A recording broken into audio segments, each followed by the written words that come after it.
Hey there, it's me Eden. Welcome to my channel. If you're new to the channel, then please consider subscribing and please support my work, and buy me a coffee worth $1 only. Support link in the comment, thanks. I returned to my bedroom to transfer the things from my old purse to the new one. I stood in front of my mirror and checked my appearance. I had borrowed a pair of earrings from Carol, and I put them on now. The holes in my ears were not hurting any longer. I put on a couple of bracelets that I still had of Carol's, and a ring. She had also lent me a wristwatch. I turned around as I checked my reflection and smoothed my dress. Seeing nothing amiss, I picked up the purse and went downstairs. Mom and Aunt Jessica were sitting in the kitchen. Both had bathed and dressed, and they were having a cup of tea. I sat down at the table in my usual place. Mom got up and went to the stove as I talked with Aunt Jessica. "Crystal, you look so lovely in that dress." "Thank you, Aunt Jess. You look wonderful today also." Mom put a cup of tea in front of me. I thanked her and added a little milk and sugar. Mom said, "Are you going to the theater now?" "Yes." "Can I get some bus fare from you, please?" "Of course, dear. I'll get my purse." She got up and left the room. I drank my tea as I waited for her to return. It tasted a little bitter like it had last night. I added an extra spoon of sugar, and that seemed to help. When Mom came back, she gave me a small change purse to put in my purse. She said, "There's $5 in there. $1 of it is in change. A girl always has to have a little amount of money with her. Remember that you're a young lady now, and be careful where you go. Don't accept any rides from strangers. If you need a ride, call home. Be extra careful downtown.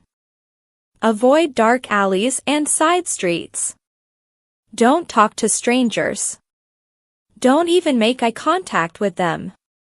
You must be much more careful than you were as a boy. Understand, honey?" "Yes, Mom. I do. I'll be careful. Good girl." I kissed both of them good. Bye. And left to catch the bus. As Carrie, I would simply have ridden my bike, but I couldn't very well do that in this dress. It was difficult enough just to walk in it.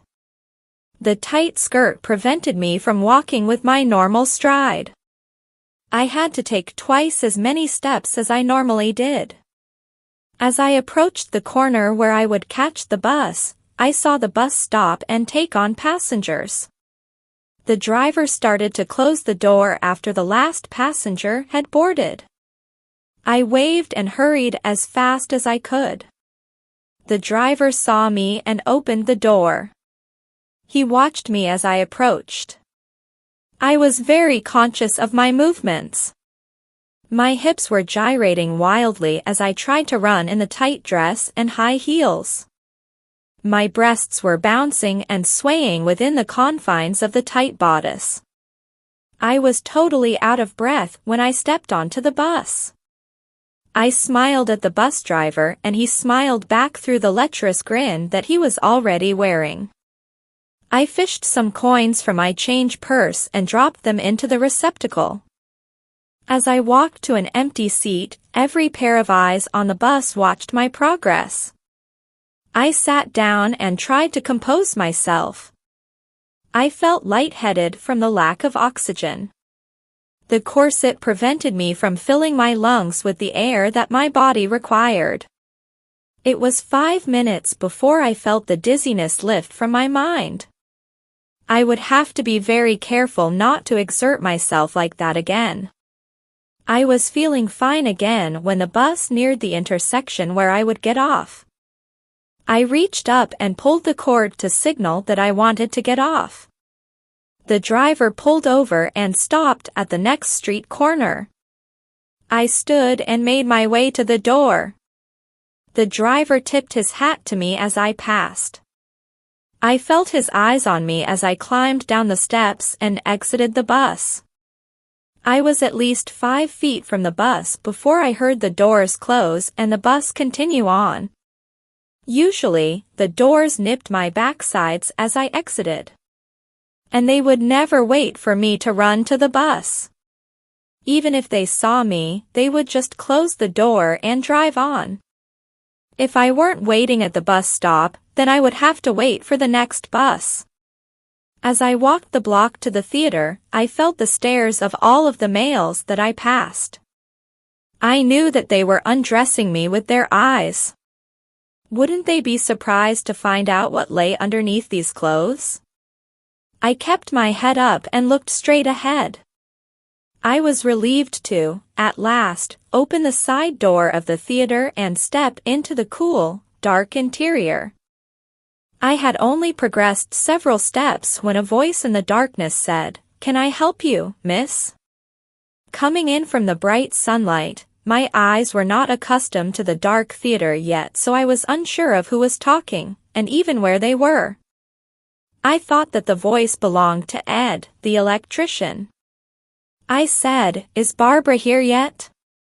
Ed stepped forward and my eyes had adjusted enough to make out his shape.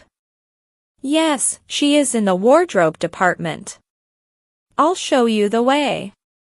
"That's all right, thank you. I know the way." "Okay, Mississippi. Go on up." "Thank you, Ed. Do I know you?" "I don't seem to recognize you." "My name is Crystal. Crystal Ramsey. Are you related to Carrie Ramsey?" "Yes. We're related.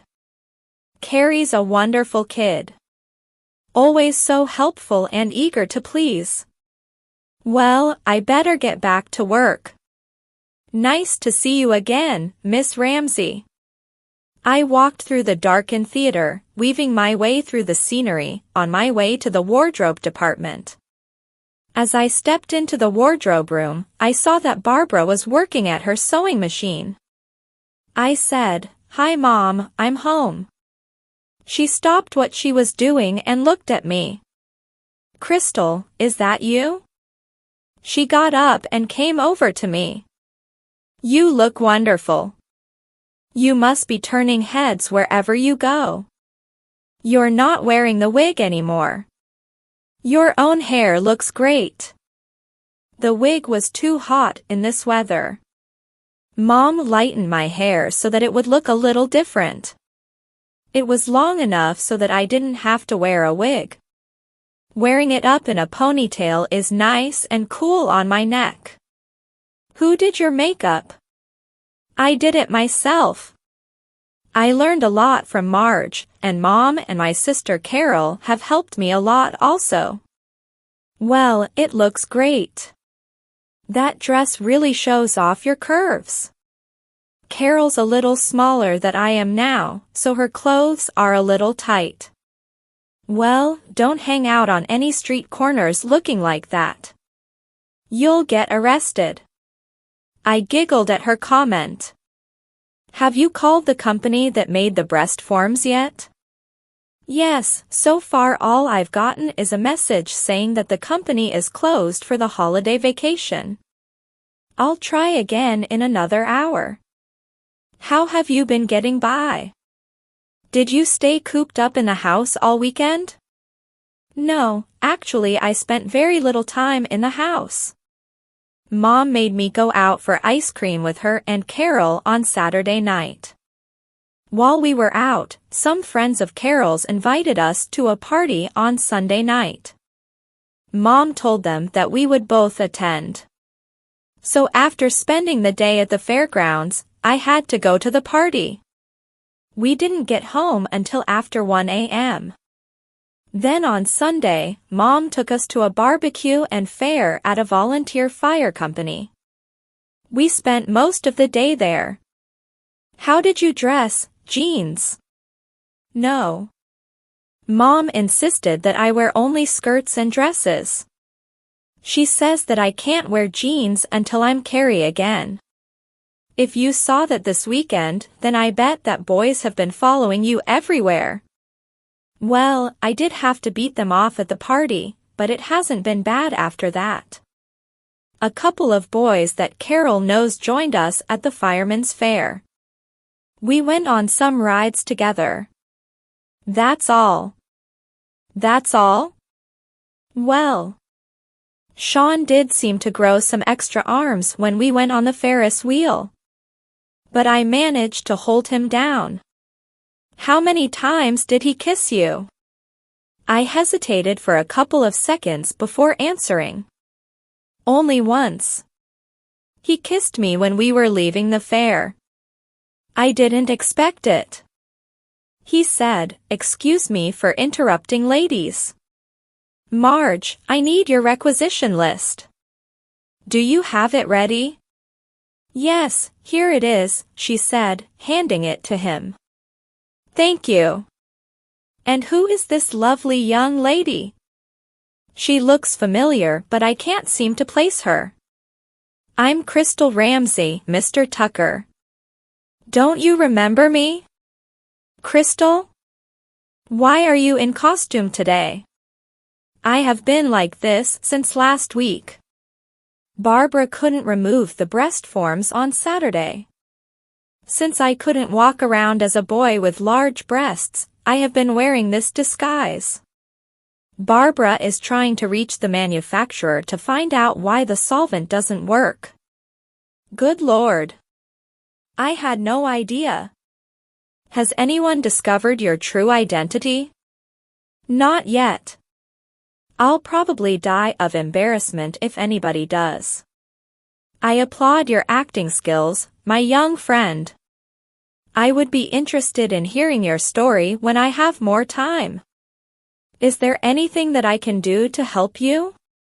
Just treat me like a young lady in front of any visitors to the theater, and don't spread the story. I'm trying to get through this with as much dignity as possible.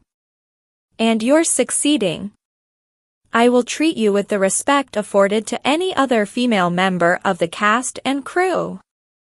You can't continue in your old duties until your physique changes, so from now on you are officially my script girl and assistant to the director, okay? Okay, Mr. Tucker. Crystal, would you check to see if there is any coffee made? Right away, Mr. Tucker.